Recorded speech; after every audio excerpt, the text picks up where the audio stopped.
Bonjour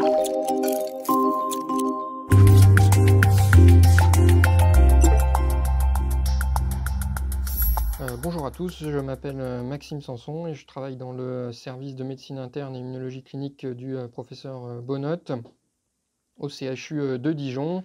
L'une de nos thématiques de recherche porte sur l'artérite à cellules géantes et donc le sujet d'aujourd'hui sera celui du rôle de l'interleukine 6 en tant que cible thérapeutique et également les autres cibles thérapeutiques disponibles pour le traitement de cette pathologie. Donc vous trouverez ici mes conflits d'intérêts.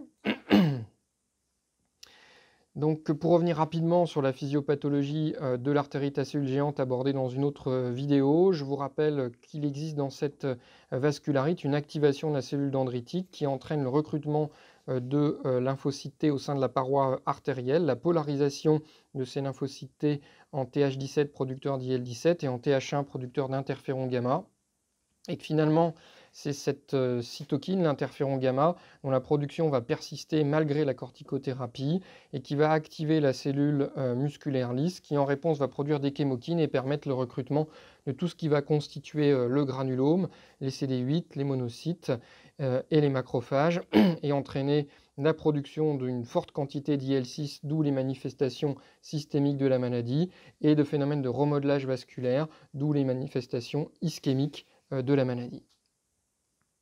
Alors quel est le rôle de l'interleukine 6 dans cette pathologie? Cette interleukine 6, elle est essentiellement produite d'abord par la paroi artérielle elle-même, même sans inflammation vascularitique, et de manière beaucoup plus importante dans les artères, notamment les artères temporales qu'on peut cultiver ex vivo lorsqu'il existe une inflammation vasculaire.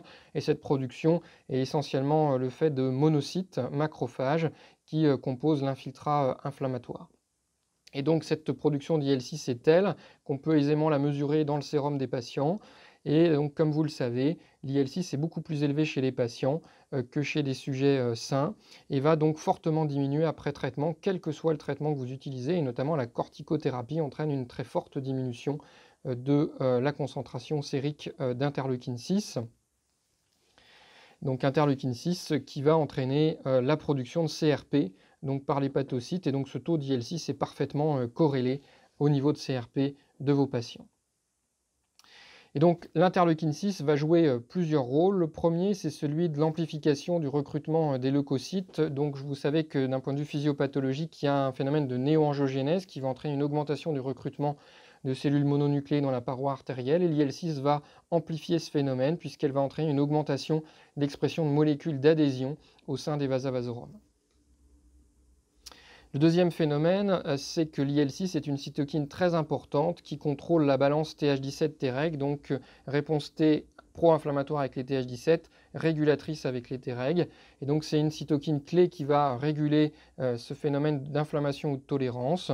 Et on avait bien montré dans la polyarthrite rhumatoïde, et ça a été remontré par l'équipe de Stone dans l'artérite à cellules géantes, que que le blocage de l'IL6 par le tocilizumab permet de diminuer la réponse Th17 et de restaurer la réponse T régulatrice, à l'inverse de la corticothérapie seule. Par contre, à l'heure actuelle, il n'y a pas de données montrant l'effet de l'IL6 sur le remodelage vasculaire, et plutôt des données négatives, puisqu'il y a un papier récent paru dans Rheumatology qui montrait que lorsque vous exposez vos cellules musculaires lisses à de l'interleukine 6, en présence de récepteurs solubles de l'interleukine 6, puisque ces cellules n'expriment pas le récepteur membranaire, eh bien donc il y a une signalisation stade 3, c'est-à-dire qu'elles répondent à l'IL6, mais il n'y a pas de modification de leur capacité de prolifération et de migration, qui sont les deux phénomènes qui sont responsables du remodelage vasculaire. Donc a priori, pas de rôle de l'IL6 sur le phénomène de remodelage et donc les manifestations ischémiques de la maladie, ce qui est assez logique, puisqu'il est publié, enfin il avait été publié il y a déjà un certain temps par l'équipe de Mariacide, donc dans Circulation, que les patients qui avaient des complications ischémiques, notamment ophtalmologiques, avaient une CRP et donc un taux d'IL6 significativement plus bas que ceux qui n'en avaient pas. Donc probablement que l'IL6 n'a pas de rôle majeur dans les complications ischémiques de la maladie. Donc en tout cas, cette IL-6 est très importante dans le modèle physiopathologique et donc était une cible thérapeutique de choix pour développer des traitements dans l'artérite à cellules géantes. Donc d'où l'idée d'utiliser le tocilizumab dans cette pathologie, avec, comme vous le savez, d'abord des séries qui étaient très prometteuses, une étude de phase 2 donc publiée par une équipe suisse, et surtout cette étude de phase 3, l'étude JAIACTA, qui a comparé 4 groupes. Un groupe donc placebo en bleu, donc placebo de tocilizumab associé à une corticothérapie pendant 52 semaines, donc proche de ce qu'on fait de manière standard. Un groupe placebo en jaune plus corticothérapie courte, 6 mois. Et puis 2 groupes tocilizumab associés à une corticothérapie de 6 mois. Donc tocilizumab une fois par semaine par voie sous-cutanée en vert et une fois toutes les 2 semaines par voie sous-cutanée en noir. Et donc après un an de suivi, donc les premiers résultats ont été présentés à l'ACR et publiés dans le New England, comme vous le savez. Donc le principal résultat, c'est celui-ci, et à mon sens le plus intéressant, c'est celui après exclusion du critère normalisation de la CRP dans le critère de jugement, puisque le tocilizumab entraîne de manière quasi artificielle une négativation de la CRP, ce qui donne un désavantage au groupe sans tocilizumab. Donc quand on s'intéresse à ce critère de jugement un petit peu modifié, eh ben on voit qu'on a donc un pourcentage de patients en rémission soutenu avec respect de la décroissance des corticoïdes qui est beaucoup plus important dans les groupes tocilizumab, quelle que soit la dose, que dans les groupes corticothérapie seule. Et on voit que donc avec un an de corticoïdes, on fait un peu mieux qu'avec 6 mois de corticoïdes. Donc cette étude a permis de montrer de manière indiscutable l'efficacité du tocilizumab pour le traitement de l'artérite à cellules géantes et a abouti à l'obtention d'une AMM, avec toutefois, pour des raisons d'une part d'efficacité de la corticothérapie et d'autre part du coût de cette biothérapie et d'un certain nombre de limites sur lesquelles on va revenir, d'un certain nombre de restrictions quant aux conditions de remboursement du tocilizumab émises par la Commission de transparence en 2018.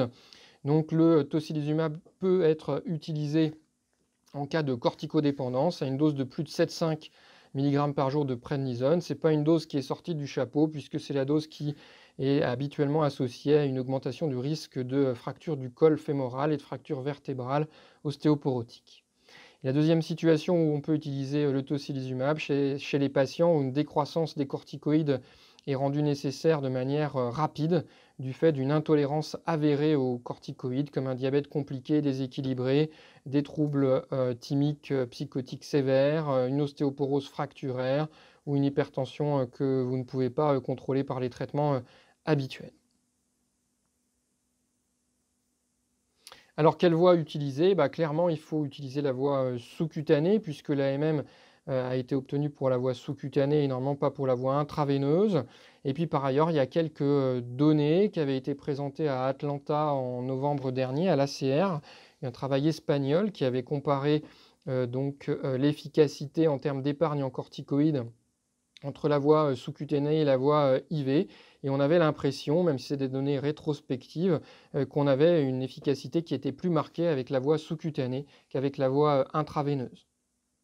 Et tout ça peut peut-être s'expliquer par des données pharmacocinétiques, puisque les dosages de tocilizumab circulant réalisés dans le cadre de l'étude JAIACTA avaient pu montrer deux données intéressantes. La première, c'est que la concentration est plus stable avec la voie sous-cutanée. Vous voyez qu'on atteint une concentration plus élevée avec la voie sous-cutanée une fois par semaine en vert qu'avec la voie IV, d'où cette efficacité qui est peut-être un peu meilleure. Et puis d'autre part, que le plateau est atteint à peu près en 3 à 4 mois. Et donc c'est un message qui est important, c'est-à-dire que le tocilizumab va être efficace très rapidement sur le syndrome inflammatoire, le contrôle des symptômes, mais peut-être que quand on l'instaure à but d'épargne en corticoïdes, et en tout cas c'est ce qu'on fait à Dijon, il faut essayer de ne pas diminuer en dessous de la dose critique de corticodépendance avant 8 semaines pour éviter en fait une maladie qui ne soit pas contrôlée. Une des difficultés avec le traitement par tocilizumab, c'est le suivi biologique de ces patients. En effet, le tocilizumab va bloquer la signalisation de l'interleukine 6, donc il est important de s'arrêter quelques minutes sur la signalisation de l'interleukine 6. Il existe en fait deux voies de signalisation, une signalisation dite classique qui va passer par un récepteur complet, récepteur qui est composé du récepteur de l'IL6, le CD126 en bleu, et d'une protéine de signalisation, la GP130 ou CD130 en rouge. Et donc l'IL6 va donc se lier à ce récepteur complet qui est exprimé par un nombre limité de cellules, en particulier les monocytes, les T naïfs et surtout l'hépatocyte. Et donc c'est comme ça que l'hépatocyte va produire de la CRP. Et donc cette voie de signalisation classique est importante pour la réponse antibactérienne et la cicatrisation. Et il existe à côté une voie donc dite de transsignalisation qui est beaucoup plus importante en pathologie, notamment pour l'inflammation et l'athérosclérose, qui est la transsignalisation, qui va passer par le récepteur soluble à l'IL6, qui va constituer un complexe entre ce récepteur soluble et l'IL6, et c'est ce complexe qui va scier la GP130 membranaire seule, qui elle est d'expression ubiquitaire, ce qui vous explique que l'IL6 a des effets extrêmement systémiques et pléiotropes. Et donc finalement, dans la signalisation de l'IL6, à l'inverse par exemple du TNF, le récepteur soluble est un récepteur qui va entraîner une signalisation positive. Le récepteur soluble qui est inhibiteur, c'est la GP130 soluble. Et donc quel est l'effet du tocilizumab? Le tocilizumab il va bloquer les deux récepteurs, le récepteur membranaire et le récepteur soluble, et entraîner donc un arrêt complet de la signalisation de l'IL6, qui va avoir un effet anti-inflammatoire, qui est l'effet thérapeutique recherché, mais également un autre effet qui est plus gênant, qui est l'arrêt de la production de la CRP par l'hépatocyte, d'où des difficultés à suivre nos patients et à détecter les complications infectieuses. Donc c'est bien montré dans cette étude ancillaire de l'étude de Jayakta, où vous voyez en fait les marqueurs biologiques au cours des rechutes en fonction des groupes de traitement. Et donc on voit que chez les patients traités par placebo, au cours d'une rechute, il y avait une élévation de la CRP et de l'AVS, alors que ce n'était pas du tout le cas chez les patients qui étaient sous tocilizumab. Donc finalement, dans le suivi de ces patients, il faut être très attentif à la clinique et aux complications ischémiques, puisqu'on ne peut plus avoir complètement confiance en nos marqueurs inflammatoires habituels, que ce soit la CRP, l'AVS ou le fibrinogène. Et donc, on est à la recherche actuellement d'un biomarqueur qui permette de suivre plus efficacement ces patients. Et probablement un biomarqueur qui paraît intéressant, c'est l'IL6, puisque donc, comme vous allez bloquer le récepteur de l'IL6, il existe de manière physiologique, du fait de l'efficacité du médicament lui-même, une élévation de l'IL6 sérique, mais qu'on a l'impression, et c'est ce qui a été montré à Atlanta dans le cadre d'un poster très intéressant donc, par l'équipe de Jayakta, que cette IL6 augmente de manière naturelle quand vous traitez par tocilizumab, mais de manière encore plus importante quand la maladie est active, que le patient est en poussée. Donc peut-être qu'il y a davantage de recherches à faire là-dessus et un seuil à définir d'interleukine 6 sérique au-delà duquel la maladie doit être considérée comme active. Une des difficultés, ça va donc chez ces patients être de détecter des complications infectieuses. Vous avez ici le cas clinique d'un patient traité par tocilizumab pour une maladie de Horton qui fait une pneumopathie documentée par scanner. La pneumopathie, elle est représentée par cette petite étoile sur la diapositive et on voit qu'à l'occasion de cet événement infectieux, il y a une élévation de l'IL6 sérique, mais il n'y a pas du tout d'élévation de l'AVS ni de la CRP, donc vigilance chez les patients qu'on suit et qui sont traités par tocilizumab et qui ont notamment des biologies en ville. Une autre difficulté, c'est que se passe-t-il après l'arrêt du tocilizumab? Le tocilizumab est très efficace pour le traitement de l'artérite à cellules géantes, mais que se passe-t-il quand on arrête cette biothérapie et comment l'arrêter? Et donc là, on manque de données sur la manière de comment arrêter le traitement, mais on a des données sur ce qui se passe après l'arrêt du traitement. On avait notamment mené une étude de phase 2 à Dijon, où on utilisait le toci IV en début de traitement que pendant 3 mois, donc 4 perfusions, en continuant la corticothérapie, donc après la dernière perfusion avec une décroissance lente. Et ce qu'on a pu observer, c'est ce que je vous disais il y a quelques instants. Lorsque les patients étaient traités par tocilizumab, on observait une augmentation très importante de la concentration du récepteur soluble de l'IL6. On passait d'à peu près 50 picos à plus de 2000 picos, ce qui est la conséquence du blocage de la voie de l'IL6. Et également en parallèle, une augmentation de la production, de la concentration d'IL6 sérique. Et donc finalement, une augmentation de tout ce qu'il faut pour faire de la transsignalisation, d'où le fait qu'on craignait un rebond à l'arrêt du tocilizumab. Et c'est effectivement ce qu'on a observé à l'arrêt du tocilizumab. Il y a eu une marche d'escalier avec la survenue d'un certain nombre de rechutes. Et globalement, 6 mois après la dernière perfusion de tocilizumab, un patient sur 2 avait rechuté. Et même lorsque le tocilizumab est utilisé plus longtemps, comme dans l'étude suisse où c'était utilisé IV pendant 1 an, et bah donc il y avait un effet rebond à l'arrêt du tocilizumab avec à peu près 60% des patients qui n'avaient pas rechuté 6 mois après la dernière perfusion de tocilizumab.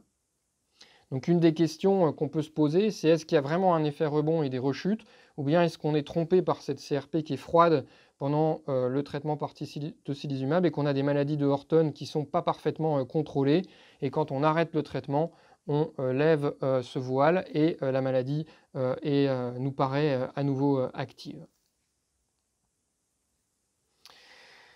Alors, ces données qui avaient été observées chez un nombre finalement assez limité de patients, 20 patients dans notre étude, 30 patients dans l'étude de phase 2 de Villiger, eh ben, ont été plus ou moins confirmés dans le cadre de la phase 2 de l'étude JAIACTA. Donc 215 patients sur les 250 y ont participé. À l'issue des 52 semaines, en fait, les patients étaient catégorisés en 3 types de patients: en rémission sans traitement, en rémission avec traitement ou actif. Et le traitement était libre. L'investigateur faisait ce qu'il voulait. Donc évidemment, dans les groupes tocilizumab, il y avait moins de patients actifs, donc les malades ont eu moins de traitement. Dans les groupes qui étaient sous placebo, il y en a davantage qui ont été remis sous traitement. Mais avec le suivi progressif, ce qu'on observe, c'est que la survie sans rechute, eh bien donc les courbes de survie sans rechute ont tendance à se rapprocher, et la différence à devenir de moins en moins significative en fonction des bras de randomisation initiaux. Donc l'interprétation des résultats, elle est très délicate puisque les traitements reçus à l'issue de 52 semaines varient beaucoup d'une personne à l'autre, et donc la comparaison des groupes initiaux est très difficile. Donc finalement, c'est plus facile, je trouve, de raisonner en fonction de la dose cumulée de corticoïdes, où on voit finalement qu'à 1 an, on a clairement une épargne en corticoïdes très importante avec le tocilizumab, de plus de 2 grammes. Et donc finalement, à l'arrêt du traitement, eh bien donc on va arrêter de gagner en dose cumulée dans les groupes traités par tocilizumab, et les courbes donc vont rester globalement assez parallèles. Donc on a l'impression qu'avec le tocilizumab, on gagne dans la première année 2 grammes de corticoïdes, et que finalement on va garder cet avantage tout au long du suivi de la maladie. Ce qui veut dire que le traitement est plus ou moins suspensif, mais qu'il amène à un gain en termes de dose cumulée qui n'est pas négligeable et qu'il faudrait quantifier en termes d'effets secondaires de la corticothérapie. Donc finalement, vous l'avez compris, le tocilizumab est très efficace pour contrôler la maladie, mais il y a un certain nombre de limites, des rechutes à l'arrêt du traitement, une efficacité qui n'a pas été comparée à d'autres traitements d'épargne, un coût qui n'a pas été réellement évalué, et un suivi des malades qui est réellement très compliqué. Alors, est-ce qu'on dispose d'autres cibles thérapeutiques? Comme vous le savez, il y a d'autres anti-IL6 récepteurs qui sont en cours de développement.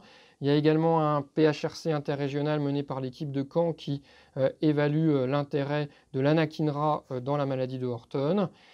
Il y a également d'autres immunosuppresseurs plus classiques que l'on va réévaluer, notamment le méthotrexate dans le cadre de l'étude METHOGIA, qui va comparer le toci au métaux, mais cette fois le métaux à plus forte dose, jusqu'à 20 mg par semaine et par voie sous-cutanée, de manière à, je dirais, redonner sa chance finalement au méthotrexate avec une dose plus importante. Et donc il y aura un washout de 6 mois après l'année de traitement, et une évaluation du pourcentage de patients en rémission de la maladie avec respect du protocole de décroissance des corticoïdes à 1 an et demi. Il s'agit d'un essai de non-infériorité qui débute actuellement et qui est financé par le PHRC national. Les autres cibles thérapeutiques disponibles, vous avez le CTLA4-IG, abatacept, où il y a eu une étude de phase 2 dont le design était assez compliqué. Les patients recevaient tous corticoïdes et abatacept à l'inclusion. S'ils étaient en rémission à 3 mois, ils étaient randomisés entre placebo et poursuite de l'abatacept pendant 1 an. Et donc globalement, on a une efficacité de l'abatacept qui permet de diminuer d'améliorer la survie sans rechute, mais de manière assez modeste, avec un petit P qui est significatif, mais avec un test qui est unilatérale. Une étude de phase 3 avait été débutée, mais qui est actuellement abandonnée. Une autre cible thérapeutique qui nous paraît intéressante, c'est le blocage de la voie de l'IL-12 et de l'IL-23 via l'inhibition de la sous-unité P40. Il y a donc une série ouverte publiée par une équipe irlandaise qui a utilisé l'ustekinumab à 90 mg toutes les 12 semaines et montré un intérêt en termes d'épargne en corticoïdes. Et donc 2 études qui ont démarré, l'étude américaine dont des premiers résultats ont été présentés à Atlanta, j'y reviendrai, et l'étude Ultra qu'on mène à Dijon. L'ustekinumab, c'est une biothérapie qui va bloquer la sous-unité P40, qui est commune à l'IL-12 et à l'IL-23, et qui a donc potentiellement un effet inhibiteur sur la voie TH1 et la voie TH17. Cette sous-unité P40, elle est exprimée de manière plus importante dans les BAT positifs que dans les BAT négatifs, ce qui est un argument pour son implication dans la physiopathologie de cette vascularite. Ça a été démontré par l'équipe de Mariacide à Barcelone. Et d'où l'intérêt de l'évaluer. Et donc, on mène actuellement un essai thérapeutique dans le Grand Est en France. C'est un PHRC interrégional destiné aux rechuteurs d'artérite à cellules géantes qui seront randomisés entre corticothérapie seule et corticothérapie plus ustekinumab avec une évaluation à 1 an et donc un critère de jugement qui est donc le pourcentage de patients vivant sans rechute et sans déviation du protocole de décroissance des corticoïdes. L'essai qui était mené par l'équipe de Johnstone était un essai ouvert et qui a récemment été publié dans Arthritis Care and Research, mais avec une décroissance des corticoïdes très rapide. Et donc finalement, on a l'impression que l'ustekinumab ne fonctionne pas, ce qui est peut-être un petit peu trop rapidement dit, puisque l'ustekinumab est une biothérapie qui a un délai d'efficacité plus lent que le tocilizumab, un petit peu la même cinétique que le méthotrexate. Et donc dans cet essai, ils ont proposé une décroissance des corticoïdes très rapide, comme dans Jayacta. Donc ça veut dire que l'ustekinumab seul probablement ne suffit pas, mais ça ne veut pas dire que l'ustekinumab n'a pas d'intérêt en termes d'épargne en corticoïdes, d'où je pense l'intérêt de mener à terme l'étude Ultra. Une autre voie thérapeutique, à mon avis, très prometteuse, c'est celle de l'inhibition des protéines JAK. Comme vous le savez, les voies de signalisation des cytokines passent par des kinases qui sont redondantes. Les JAK qui sont les JAK kinases qui vont de JAK1 à JAK3 et puis également TYK2. Et donc, il y a un certain nombre de molécules qui peuvent inhiber les JAK et donc inhiber la signalisation de plusieurs cytokines de manière simultanée. Et donc, il y a actuellement des essais thérapeutiques avec le baricitinib et l'upadacitinib qui sont en cours au cours de l'artérite à cellules géantes et qui permettent donc d'inhiber notamment JAK1 qui intervient dans la signalisation de l'interféron gamma et de l'IL6. Et donc, en termes de données in vitro, c'est le tofacitinib qui a été évalué dans le modèle de souris greffé avec des artères temporales de patients atteints de maladie de Horton. C'est le modèle développé par l'équipe de Cornelia Weyand aux États-Unis, où ils ont montré que le tofacitinib, qui est un inhibiteur de JAK1 et de JAK3, permet d'inhiber la polarisation TH1 et le remodelage vasculaire. Donc il y a actuellement, comme je vous le disais, 2 essais thérapeutiques, un essai de phase 2, le baricitinib, et un essai de phase 3 qui est donc promu par le laboratoire AbbVie avec l'upadacitinib, qui est un essai international qui a débuté et pour lequel vous avez peut-être été sollicité. Donc finalement, les cibles thérapeutiques disponibles au cours de l'artérite à cellules géantes sont résumées sur cette diapositive. Sur l'inflammation systémique, les corticoïdes vont être très efficaces, les inhibiteurs des récepteurs de l'IL6 également. Les autres biothérapies, pour l'instant, on n'a pas de données disponibles et les anti-TNF ne fonctionnent pas. Sur le remodelage vasculaire, qui est vraiment l'objectif thérapeutique qui n'est pas atteint au cours de cette maladie, les corticoïdes ne sont pas très efficaces, les anti-TNF sont non efficaces, les inhibiteurs de l'IL6 probablement non, et les autres thérapeutiques, on manque actuellement de données. Il y a un certain nombre de cibles thérapeutiques très prometteuses pour jouer sur ce remodelage vasculaire. L'endothéline 1, et donc il y a un PHRC national qui a été obtenu par Alexis Régent à Cochin pour évaluer l'intérêt du bosentan pour inhiber cette voie de signalisation. On pourrait imaginer bloquer le PDGF, le VEGF ou encore mTOR. Et puis il y a un essai thérapeutique qui débutera en Espagne avec le mavrivimab, qui est un inhibiteur du GM-CSF qui permet la différenciation du monocyte en macrophage, macrophage qui va être très impliqué dans la synthèse de ces molécules impliquées dans le remodelage vasculaire. Donc en conclusion de cette présentation, j'aimerais vous rappeler que la première ligne thérapeutique et la pierre angulaire du traitement de l'artérite géante reste la corticothérapie, qu'en deuxième ligne, on peut utiliser le tocilizumab ou le méthotrexate, que notre stratégie, en tout cas à Dijon, est celle-ci. Lorsque le patient rechute et que c'est une rechute qui survient à plus de 7,5 mg de corticoïdes ou que la corticothérapie est mal tolérée ou source d'effets secondaires, on instaure un traitement d'épargne, qu'on commence toujours par le méthotrexate pour des raisons de coût et de facilité de suivi pour une durée minimale de 1 an, qu'on fait de plus en plus du métho sous-cutané, et qu'en cas d'échec de cette stratégie ou de survenue d'une deuxième rechute, on propose un traitement par tocilizumab avec un suivi qui est assez délicat. Et donc, dans notre centre, on réalise des dosages d'IL-6 sériques réguliers. Donc, en plus de ces deux traitements d'épargne, il y a des molécules très prometteuses pour lesquelles, pour l'instant, on manque de données et pour lesquelles on espère qu'on permettra de bloquer la signalisation de l'interféron gamma et d'améliorer le remodelage vasculaire. Donc, à mon avis, les molécules les plus prometteuses sont les inhibiteurs de JAK et l'ustekinumab. Et je vous remercie pour votre attention.